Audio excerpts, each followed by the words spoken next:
You are Locked On Dodgers Postcast, part of Locked On Los Angeles on the Locked On Podcast Network. Your team every day. Well, hi, and welcome to the Locked On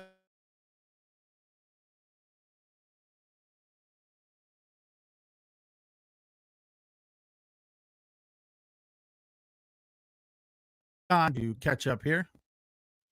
Don't know what's going on there. Let's start that again.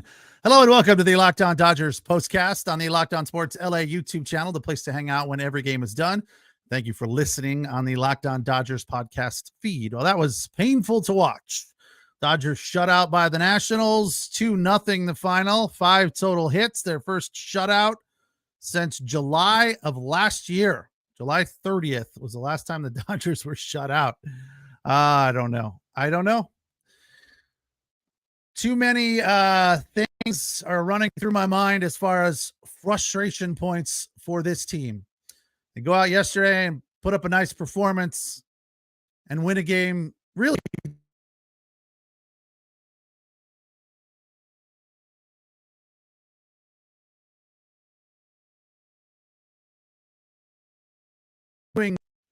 what is going on with my internet? Not working. There it is. Okay, we're back. I don't know what's going on. The internet is not working well today. So they win a game yesterday, pretty much doing just about everything you would want them to do. Comfortable win, pitching well, hitting the ball. They come out today, Landon Knack with a rookie debut on the mound and gives up a leadoff homer to Abrams, who also started the game 2 nights ago with a leadoff homer.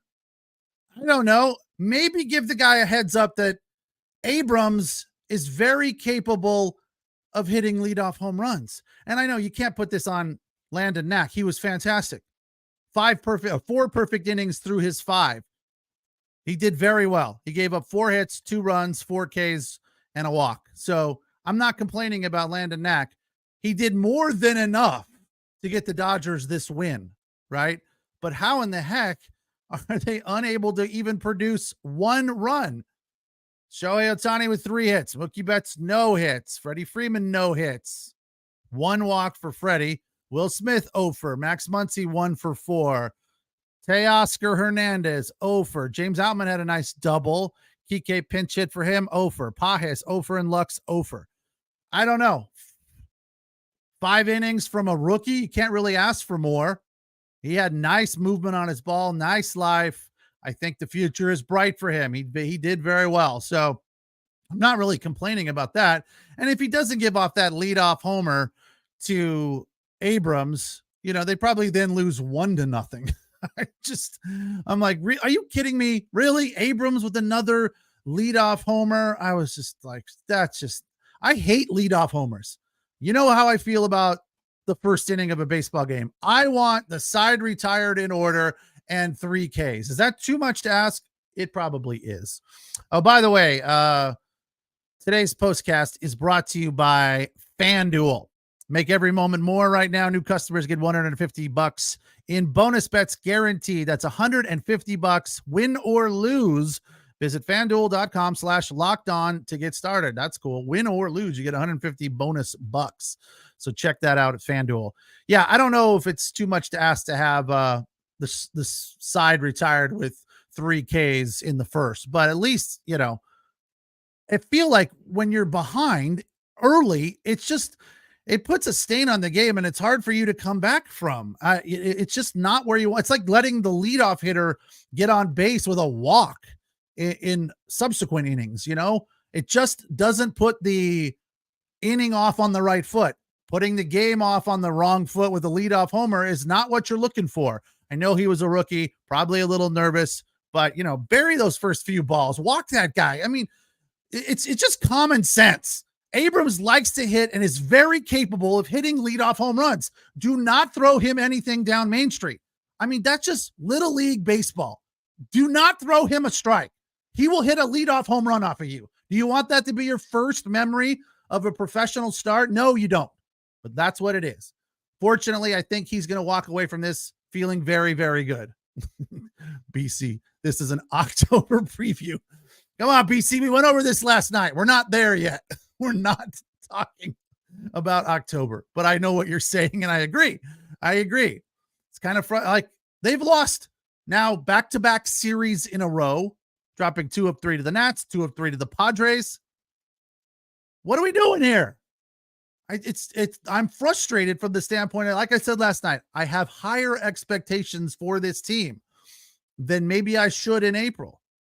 But I feel like the Dodgers should beat the Nationals. The Nationals are a sub 500 team. This guy, Irvin, had them baffled for 6 innings. They did get 4 hits off of him, but he struck out 6. Who is this guy? I don't even know this guy. I mean, this is another frustrated Jake Irvin. 6'6". I've never even heard of this guy. I'm sorry. I don't follow the Nats. Has he been around for a while? I don't even know. He's 27. 1-1 with a 3.13 ERA. Maybe I will know him now, right? He looked damn good. The Dodgers were baffled, except for Shohei Ohtani, who got on base 3 times with 3 hits, but again, nothing to show for it. Hit one out of the yard, Ohtani.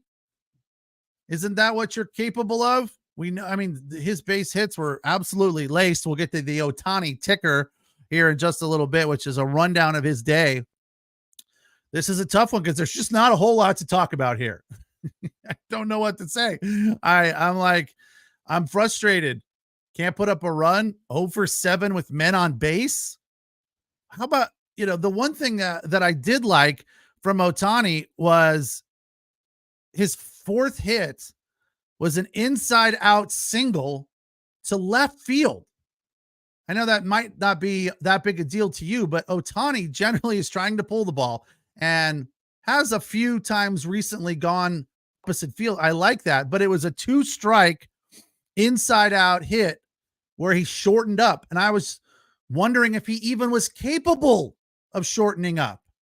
Clearly he is, but that was nice to see. I was like, yes, thank you for shortening up and just poking the ball out there and getting on base. It's what they needed, but they could have used a home run more. Maybe I would have felt better if he was trying to hit a home run at that point and struck out.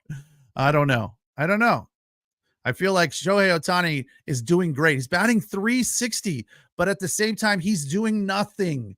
He's leaving us wanting so much more.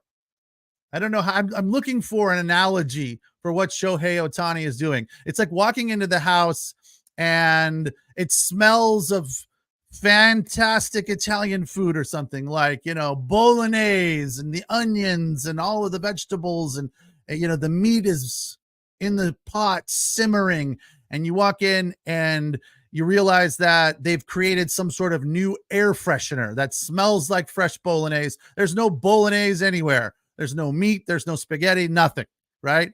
It's like, it smells like it. It seems like this should be really good, but there's nothing to show for it. Is that an okay analogy? Tell me. Probably that was probably a swing and a miss there too, but he's getting hits, but there's nothing to show for it. And that's not all his fault. He's getting on base. That's what you want. So the people around him aren't doing anything. Freddie Freeman continues to struggle with a 276 average, and he got on base yesterday 3 times walking. That's not what Freddie Freeman wants. He's super frustrated. You can see it all over his face. I'm going to tell you after the break what I think is wrong with his swing. We'll get back to breaking this disaster down. Dodgers lose to the Nationals. I know it's a lot to call it a disaster, but it was just a tough watch. I earned my money today. Thanks for watching us on the Locked On Sports LA YouTube channel, the place to hang out when every game is done. We come on here after the Dodger games and break them down on the postcast. Jeff and Vince are still there for you on the Locked On Dodgers podcast feed, doing the daily thing. You can also listen to us right there on the Locked On Dodgers podcast feed.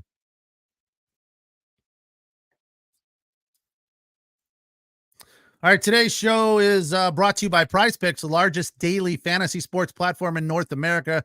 Just the easiest and most exciting way to play DFS. It's just you against the numbers. Instead of battling thousands of other players, including pros and sharks, you pick more or less, 2 to 6 players and their stat projection for the day or night, and watch the winnings roll in up to 25 times your money, depending on the odds. I did not have anything working on this game today. I had a lot of fun over the weekend with projections and combos on the Masters.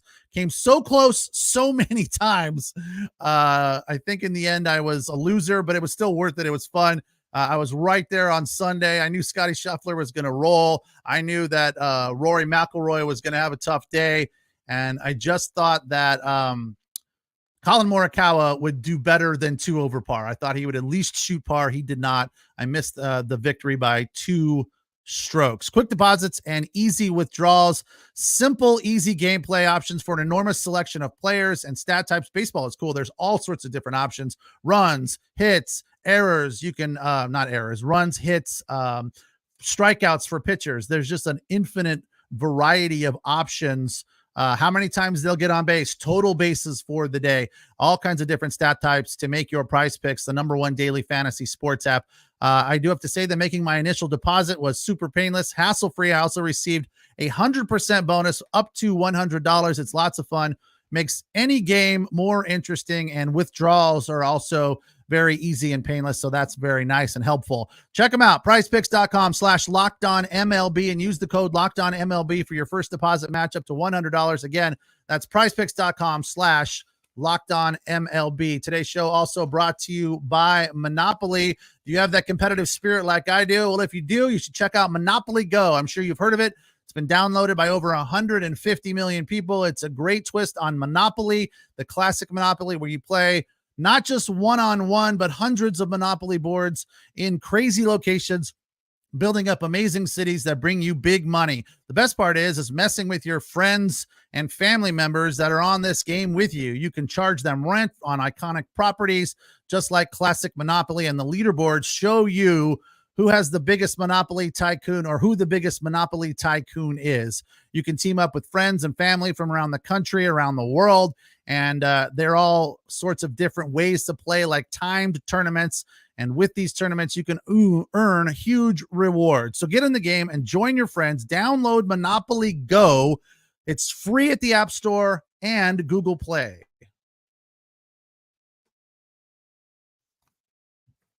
All right, Dodgers are shut out for the first time since July of last year, losing to the Nats 2-0, dropping 2 of 3. Irvin had them baffled for 6 innings. They did manage 5 hits, but they could not string anything together. And Freddie Freeman struggles continue. Did not make the Diamond Dogs list tonight. By the way, for those of you who missed yesterday's postcast, we have a new feature. It's called the Diamond Dogs. And yes, I did steal that term from Ted Lasso. Big fan. So it is an homage to Ted Lasso and the Diamond Dogs. But for me, the Dodgers have showed very little dog in their fight in these games of late. Last night, they had some. Tonight, today, nothing. So it was hard to put this list together because I didn't feel anybody had any dog in them at all. But we do have that list. It's the top 5 hits or plays or performances of the game. But before we get to that, Freddie Freeman 0 for 3 today. Had 3 walks yesterday, 1 today. He's batting .276, on-base percentage of .398 and .368. I don't know about you, but what I'm seeing from Freddie Freeman is a very bizarre upright swing. It was kind of worse yesterday than today. Freddie Freeman, to me, has the ability, hit some balls hard to the right side today. He has the ability to pull the ball. Very, very capable of getting his hands through the zone and pulling the ball. But when you're struggling as he is, going the other way is just a tad bit easier, right? So when I see him with this big, loopy, upright swing, it just seems like he's late. He's late on everything. He's trying. It's almost like a golf swing. It's so upright. And I don't know if he sees that or if that's what he's trying to do. It doesn't look anything like Freddie Freeman when he's on his game, when he's at his best. So I feel like that's what's causing him issues right now. The trying to pull the ball is one thing, but when the way his swing is so bottom to top, upright, it is like a golf swing, and anything inside is really hard for him to get to because his hands are so low trying to make contact. It just does not look natural. It does not look effective and productive and good. So I hope he figures it out. Hope he takes some swings on video or maybe just in a mirror. But whatever it is, he is not on his game right now. And they've been talking about him, I think mainly because he's been talking about it, being in a slump.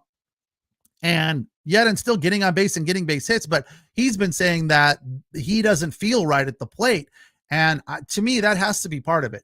I've seen him go the other way very effectively a lot. And I feel like when you're struggling, that's more what you want to do. Shorten up your swing and go the other way.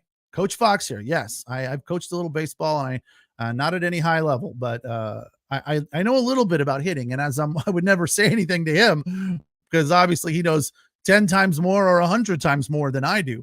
But the fact is, to me, just watching him, you can tell he's off, right? Like when you look at James Outman, yeah, I've commented that some of his strikeouts are pretty ugly, especially the ones where the bat's on his shoulder. That's the one that drives me nuts. Swing the bat. And it's right down Main Street. Again, that's probably a high school coach kind of feeling. Like when someone throws you a strike, swing at it.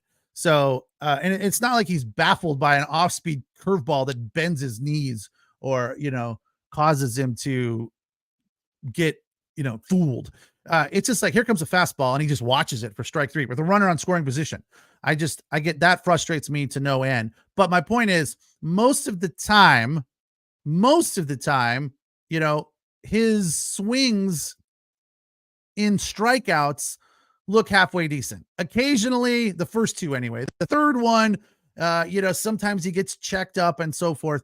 But it just, for Freddie Freeman, it doesn't look like he's in sync in any way, shape, or form. Very upright swing, not shortening up on third strikes, trying to pull everything. And that's a problem. He needs to shorten up and try to go the other way, like Otani did tonight. And today, I was very, very surprised and happy to see that he poked that ball through the left side of the infield for his third hit of the night. So let's get to the Diamond Dogs, which was a hard list to put together when you have a total of 5 hits. So I think it'll be fairly obvious who is on the Diamond Dogs list today.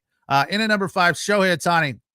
Line drive to right field in the first inning for his first hit of the game was nice to see. He roped that ball on a line, hit it hard, got on base.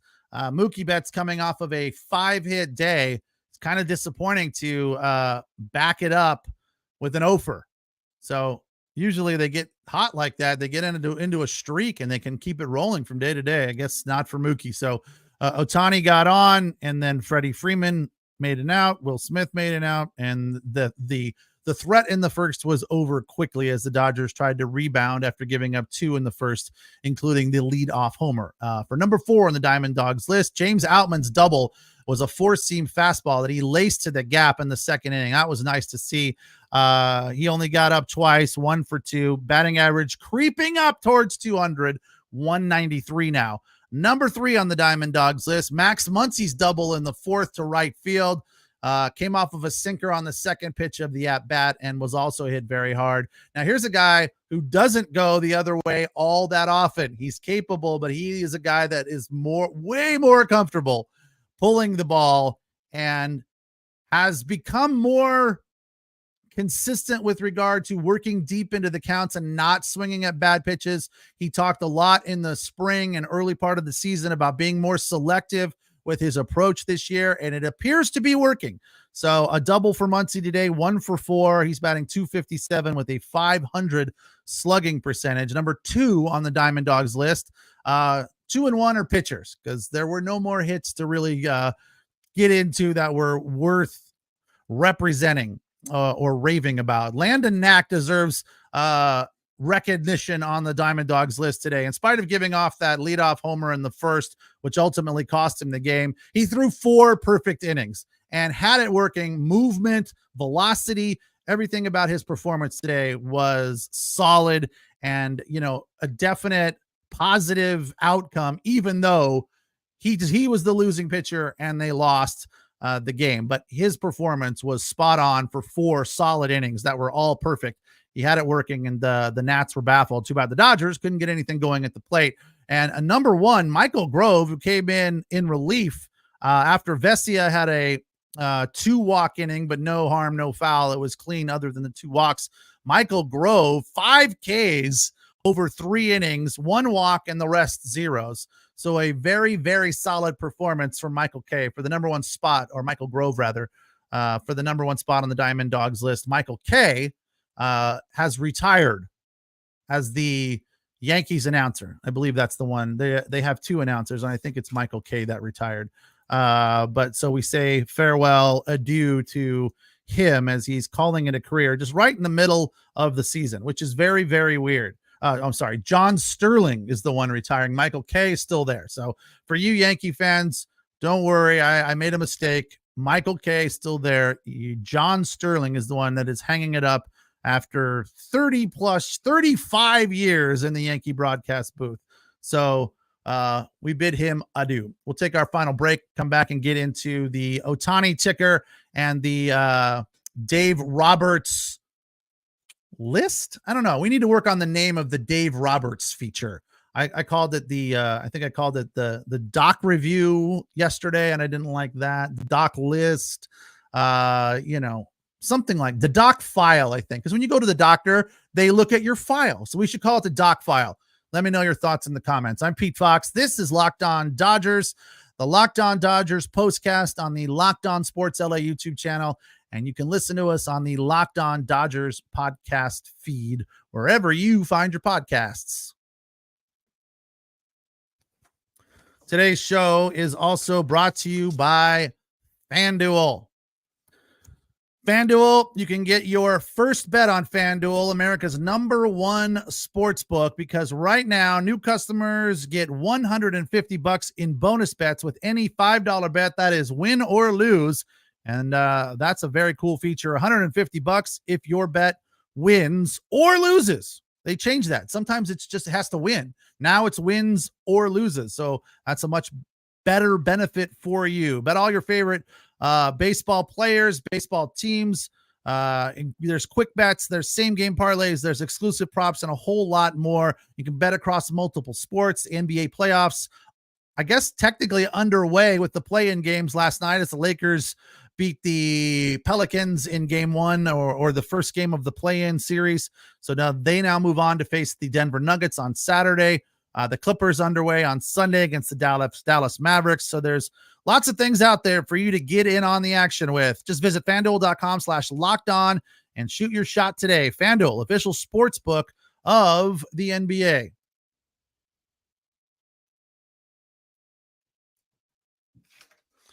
All right, Dodgers with a 2-0 defeat. They dropped 2 of 3 to the Nationals in LA at the Ravine. Landon Knack out of Johnson City, Tennessee.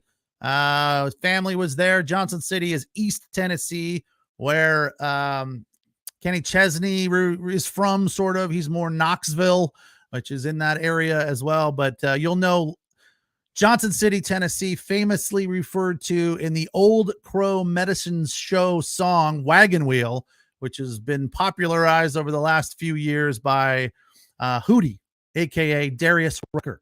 So I don't know what it is about Johnson City. We have a rental property near there. I've never been to Johnson City. I don't know why it's such a popular city to refer to in songs, but they are constantly, country songs anyway, are constantly referring to Johnson City, Tennessee. And when I was looking up Landon Knack, I noticed that there's at least half a dozen current or former major leaguers from Johnson City, which is a small little, like, it may be 30,000 people. So they've got like 5 or 6 Major League Baseball players from that area over the years. And I was trying to find somebody else famous from Johnson City, Tennessee, and I couldn't find anybody that I'd ever heard of. Just former and current baseball players. I guess Landon Knack is probably the most famous at this point, after going 5 for the Dodgers today, giving up 2 runs on 4 hits. 4 perfect innings, but suffers the loss. He's now 0-1, but his ERA is pretty solid, 3.6. Let's get to the Otani ticker. His performance on the day was without a doubt the best for the Dodgers. In the first inning, he roped one to right. He's now been on base in 17 consecutive games. So he's getting on base. He's just not producing much. His runners in scoring position number continues to dwindle. It was 1 for 18, I believe, yesterday. I don't know if he had anybody on base today because he was on base, but definitely didn't get any better as the Dodgers didn't score. His second at bat, he flied out to left. Nothing really that was threatening there in the third inning, or his third at bat. He singled to right, another hard hit ball. And then in the fourth, as I have talked about a few times, an inside out poke where he shortened up a little bit and poked it through the left side by the shortstop into left field for a very nice single. So Otani doing his job. Just unfortunately, nobody else on this team other than Max Muncy and James Outman did really anything. So I feel like the day off will be welcome. As they say in Bull Durham, they need a rain out. I don't know how you go into this finale on a beautiful day at Dodger Stadium, Chavez Ravine, and you just lay an egg like that. It's just, they should be better. They are going to have to be better. You put up some runs. Where's the fight? I know. Yeah, 1 for 19 with runners in scoring position. Thank you, Nando, for Otani. Yeah, I don't know that they're bad right now, Daniel, but they're not good. There's not really reason to be like, yeah, can't wait to sit down and watch the Dodger game today or tonight. You're like, oh God, I hope that they can come out and perform and not lay another egg. Yeah, that's a good point. Chris Taylor did not strike out 4 times today. So did I read that right? Chris Taylor struck out 4 times and he didn't even play. That's not fair. Come on, look at it the other way, Nando. Try to be positive about this. He didn't. At least Chris Taylor. This is the joke. You missed it. At least Chris Taylor didn't strike out 4 times today, right? That's the joke. You missed it. But that was a foul tip. You hit it hard down the left field line, second deck, but foul. So nice try. What else? Bad omen to be struggling offensively with the top 4 of the lineup dominating. Yeah. I wouldn't say they dominated today. Mookie Betts was over, Freddie Freeman was over, and so was Will Smith, but Otani had 3 hits. Today, everybody struggled. It wasn't like, oh, the bottom of the lineup did great and the top of the lineup didn't. It was everybody. Pajes, the rookie, the second game, over, didn't look very good. 2 strikeouts. He was swinging the bat hard, though, right? Woo! He was just putting his whole backside into that thing. He was not being shy at all. He was not trying to shorten up and poke one into right field. Did not see that from Pajes. But I feel like we don't see that a lot from the Dodgers. That is one of my problems that will rear its ugly head in the postseason. 2-strike hitting. I'm not too worried about it right now. I do enjoy it when it happens, as I've mentioned, but I don't necessarily think it needs to happen that much now. Winning a game here or there is not going to make or break anything. I feel like this game is frustrating me just because the lack of potency, the lack of offense, the lack of energy, the lack of anything interesting to watch in this game. It seemingly was over from the first batter. Abrams hits a leadoff homer, game over, right? We had to sit there for 2+ hours and watch the Dodgers flail trying to get on base when they couldn't. There was nothing to stand up about, nothing to root for, nothing to get excited about. And when you said, come on, whoever, Freeman, let's go, you're like, I know he's going to make an out or strike out or whatever. He didn't strike out today, so kudos to him. Will Smith did, though. Will Smith struck out twice. Teoscar Hernandez struck out twice. Pajes with 2 Ks. Gavin Lux with 2 Ks. He's still continuing to struggle. His batting average 148.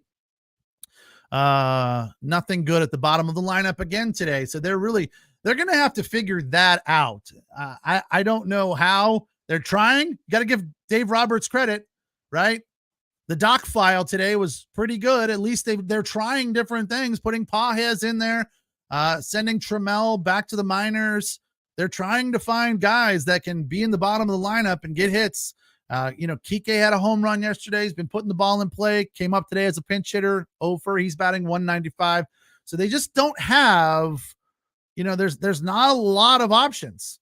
There's not a lot of other guys sitting on the bench that you can run out there in the bottom of the lineup that are going to go light it up. Chris Taylor's struggling. There's just not many more options. So I give Dave Roberts and the coaching staff credit for at least trying something, moving things around and trying to put some people down in the bottom of that lineup that are going to get on base. But not to worry. Trust me, these guys are going to get hot. Maybe not all of them, but Kike will get hot. James Outman will get hot. Gavin Lux will get hot. They'll start putting balls in play, and we'll look back and laugh about how frustrated and potentially worried we were back in mid-April with the Dodgers being completely inept in the bottom of the lineup seemingly every other day. Dodgers, let me put this up for you.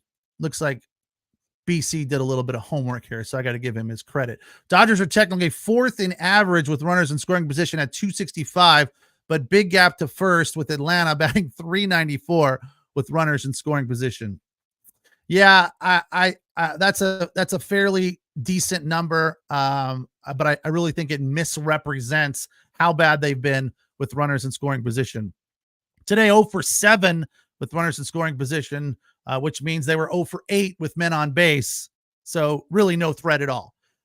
Day off tomorrow is welcomed, right? Feet up, spa day, can relax, regroup. Maybe that will be their slump buster dragon. Yes. I don't know exactly what they would do. There's not going to be a rain out, but just, family time, get away from the game. Maybe they have a BP session at the Ravine. I don't exactly know, but they need that day off badly. Mets coming to town, and that will be good. Let's get a quick preview of this Mets game on Friday, 7:10 at the Ravine. It'll be Yamamoto versus Sean Manaea. He's a good lefty, so they're going to have their work cut out facing him. And Yamamoto hopefully comes out and dominates early and does not give up leadoff home runs because, as you know, I'm not a big fan. Not a big fan. After the loss, Dodgers are 12-9, 8-6 at home. They've now lost back-to-back series. Mets coming in with a 10-8 record and a 4-2 road record. Have a good day off. Thanks for joining me here. We will talk again on Friday after the game. Thanks a lot. Have a good night.